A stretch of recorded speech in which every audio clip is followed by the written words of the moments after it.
Hello, I'm Brian, And I'm Daisy. and we're going to be reading through the Bible, or we're going to attempt to read through the Bible. We're starting in the book of John, and we're going to kind of go through the New Testament and then do the Old Testament. Reason a lot of people choose to read through the Bible this way is so that they, well, specifically Christians, is so that we understand beforehand kind of the teachings of Jesus, and then when we get through that, then we can kind of, as we're going through the Old Testament, see how it all kind of ties together. Well, that's the hope anyway. But in our videos, we're gonna kind of just have a discussion, and a lot of the scriptures that we read, we're gonna probably point out one or two things that we found interesting. We may not cover every little tiny point in the chapter that we read every day, but we'll point out at least a couple of them. Yeah, we'll point out some stuff that we thought was super interesting. So hopefully you guys can garner some stuff. And at the end of the videos, we encourage you to kind of join the discussion with us in the comments and say what you got out of it, because we're interested in that as well. Yeah, because maybe later down the road, when we get back to this chapter again at some point, we may want to use some of those comments that you guys made. Yep. Alright, here's the next chapter. 1 John chapter 2. On the third day, a wedding took place in Cana of Galilee. Jesus' mother was there, and Jesus and his disciples were invited to the wedding as well. When the wine ran out, Jesus' mother told him, "They don't have any wine." "What has this concern of yours to do with me, woman?" Jesus asked. "My hour has not yet come." "Do whatever he tells you," his mother told the servants. Now 6 stone water jars had set there for Jewish purification. Each contained 20 or 30 gallons. "Fill the jars with water," Jesus told them. So they filled them to the brim. Then he said to them, "Now draw some out and take it to the chief servant." And they did. When the chief servant tasted the water, he did not know where it came from, though the servant who had drawn the water knew. He called the groom and told him, "Everybody sets out the fine wine first. Then after people have drunk freely, the inferior. But you have kept the fine wine until now?" Jesus performed his first sign in Cana of Galilee. He displayed his glory, and his disciples believed in him. After this he went down to Capernaum together with his mother, his brothers, and his disciples, and they stayed there only a few days. The Jewish Passover was near, so Jesus went up to Jerusalem. In the temple complex he found people selling oxen, sheep, and doves, and he also found the money of changers sitting there. After making a whip out of cords, he drove everyone out of the temple complex with their sheep and oxen. He also poured out the money changers' coins and overturned the tables. He told those who were selling doves, "Get those things out of here. Stop turning my Father's house into a marketplace." And his disciples remembered that it is written, "Zeal for your house will consume me." So the Jews replied to him, "What sign will you show us for doing these things?" Jesus answered, "Destroy the sanctuary, and I will raise it up in 3 days." Therefore the Jews said, "This sanctuary took 46 years to build, and you will raise it up in 3 days?" But he was speaking about the sanctuary of his body. So when he was raised from the dead, his disciples remembered that he had said this, and they believed the scripture and the statement Jesus had made. While he was in Jerusalem at the Passover festival, many trusted in his name when they saw the signs he was doing. Jesus, however, would not entrust himself to them, since he knew them all, and because he did not need anyone to testify about man, for he himself knew what was in man. Alright, so you guys just heard 1 John chapter 2. No, it's John. There's a 1 John and a John.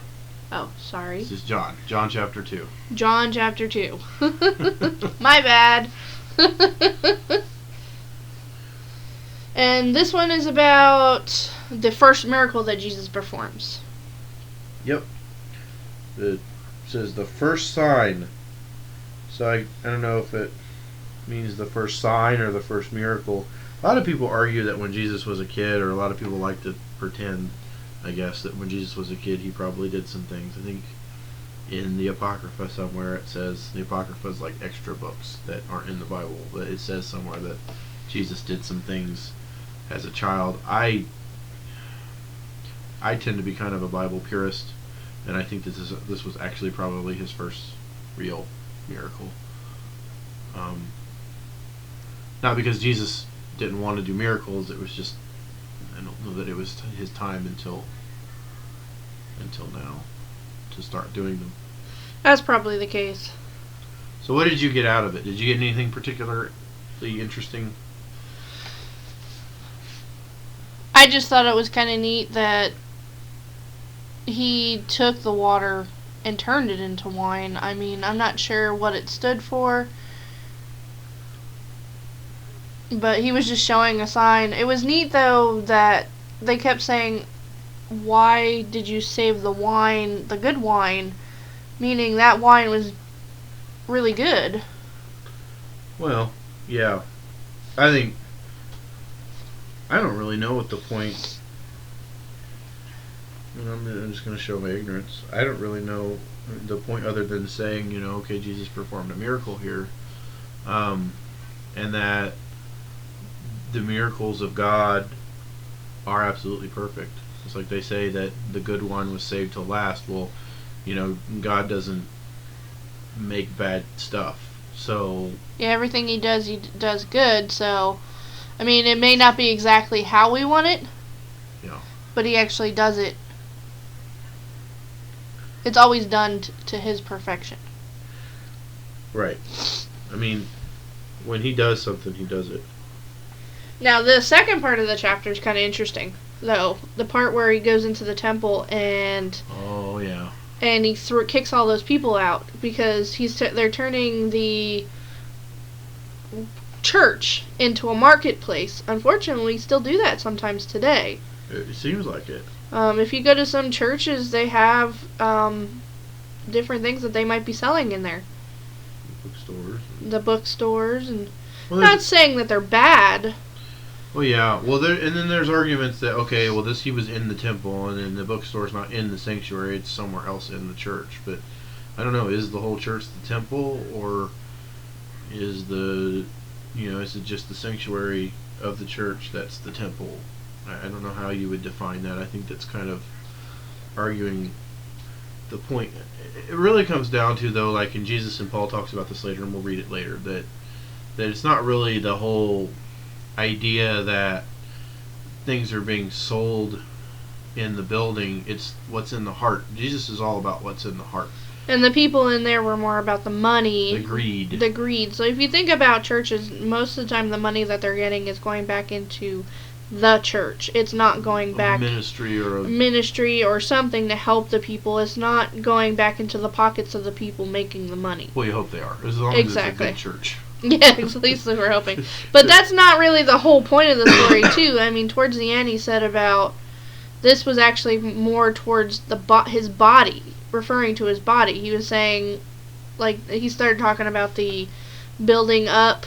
He could build the church up in 3 days, which is tear down the temple and build it in 3 days, which was more about his body, in which it states, it's saying, because later on we'll read when he resurrected, he died and resurrected in 3 days. He built it. Yeah, he built it back up. This is many times taught in reference to that. That it even says in the Bible, as Jesus says, as he's referring to the time where he's referring to his crucifixion and resurrection in 3 days. So, anything else you want to talk about? Well, it's interesting later, and I don't know if we'll cover it or find it or not, but the temple was actually torn down at some point. That temple? Yeah.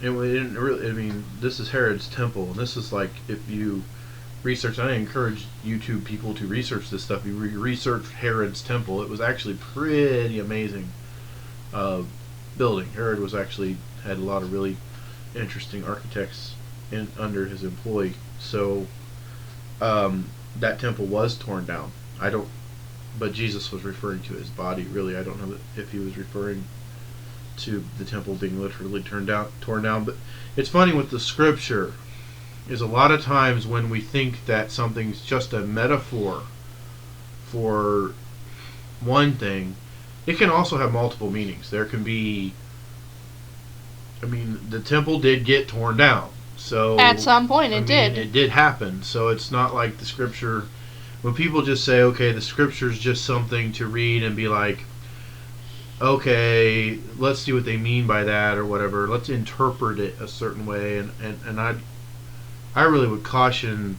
too much interpretation and not enough literal meaning. I think the scripture can be interpreted, but it also has a great deal of literal meaning. Like it's just literally what it says. Yeah, it literally, yeah. So, but there's our chapter 2. Leave your comments below on what you thought. And thanks a lot. Bye.